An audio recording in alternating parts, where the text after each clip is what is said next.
आजानुलम्बितभुजकमललोचन तिलफुलजिनिनासा सुधांशुवदन शान्तदान्तकृष्णभक्तिनिष्ठापरायण भक्तवत्सलसुशील सर्वभूते सम चन्दनेर अङ्गदबाला चन्दनभूषण नृत्यकाले परिकोरेण कृष्ण संकीर्तना।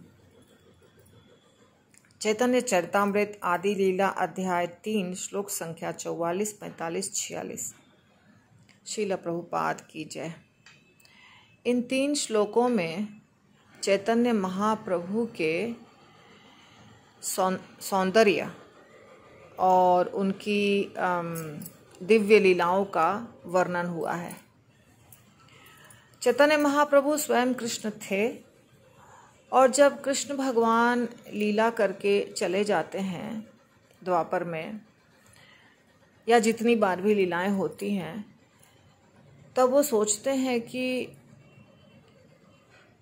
सारे भक्त मेरी पूजा करते हैं, अर्चना करते हैं, मेरे से डरते हैं क्योंकि मेरे सौंदर्य के बारे में, मेरे गुणों के बारे में, मेरे लीलाओं के बारे में या मेरे ऐश्वर्य के बारे में उनको ज्ञान रहता है और वो बहुत आदर से मेरी सेवा करते हैं, मेरी पूजा करते हैं, अर्चना करते हैं। तो इससे उनके अंदर प्रेम नहीं जगेगा। जो 4 प्रकार के रस होते हैं, वात्सल्य, माधुर्य इत्यादि, वो नहीं जगेगा। तो कृष्ण भक्ति और कृष्ण प्रेम सिखाने के लिए मुझे स्वयं धरती पर आना होगा। और ऐसा सोचकर वो राधा रानी के भाव में स्वयं आते हैं। चैतन्य महाप्रभु स्वयं कृष्ण है राधा के भाव में, और जीवों को कृष्ण भक्ति का रस प्रदान करने के लिए आए हैं। ब्रह्मा जी के एक दिन में सिर्फ एक ही बार आते हैं चैतन्य महाप्रभु। तो उनका ये श्लोक वर्णन करता है, आजानुलंबित भुजा, उनकी भुजाएं उनके घुटनों तक पहुंचती हैं। कमल लोचना, उनकी आंखें कमल के पंखुड़ियों के समान सुंदर हैं। तिल फुल जिन नासा सुधांशु वदना, उनकी नाक तिल के फूल के जैसी है और उनका वदन, उनका शरीर चंद्रमा के, उनका वदन है या तो मुखमंडल है, जो भी समझिए, चंद्रमा के समान सुंदर है। वे शांत हैं, शांत दांत कृष्ण भक्ति निष्ठा परायण।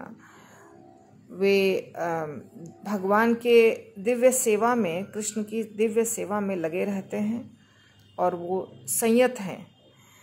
भक्तवत्सल सुशील सर्वभूते सम, भगवान भक्त वत्सल हैं, सुशील हैं और सारे जीवात्माओं पर संभाव रखते हैं। चंदनेर अंगद बाला चंदन भूषण, चंदन के कंगन पहनते हैं, चंदन से आभूषित है उनका शरीर, लेप किया हुआ है चंदन का। और ये सारा श्रृंगार भगवान तब ग्रहण करते हैं जब उन्हें श्री कृष्ण संकीर्तन में नाचना होता है। तो चैतन्य महाप्रभु का अक्सर आप देखेंगे नृत्य करती हुई मुद्रा में फोटो होता है, या तो विग्रह भी होते हैं उनके नृत्य मुद्रा में। तो चैतन्य महाप्रभु बहुत अच्छे नर्तक थे। नदिया इंदु करुणा सिंधु भक्त जनेर दीनबंधु, आपने सुना है ये गीत। तो भगवान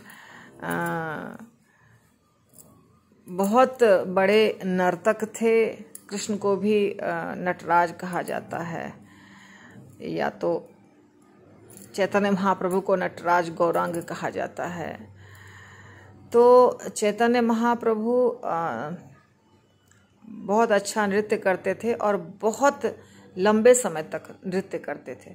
और उसके पहले वे अपने शरीर पर ऐसे, जो अभी यहाँ बताया जा रहा है, इस प्रकार से शरीर को सजाते थे, चंदन से, गहनों से, पैजनिया या पायल जो बोलते हैं वो भी वो पहनते थे, फूलों का हार भी पहनते थे और कान में कुंडल पहनते थे।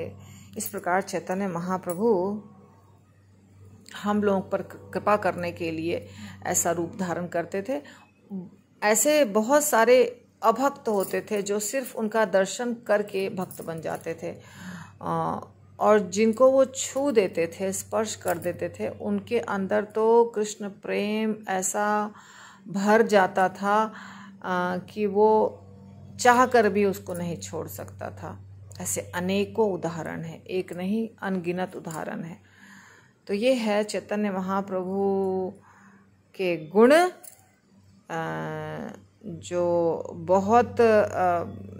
बहुत विशाल है, जिसकी व्याख्या नहीं की जा सकती है।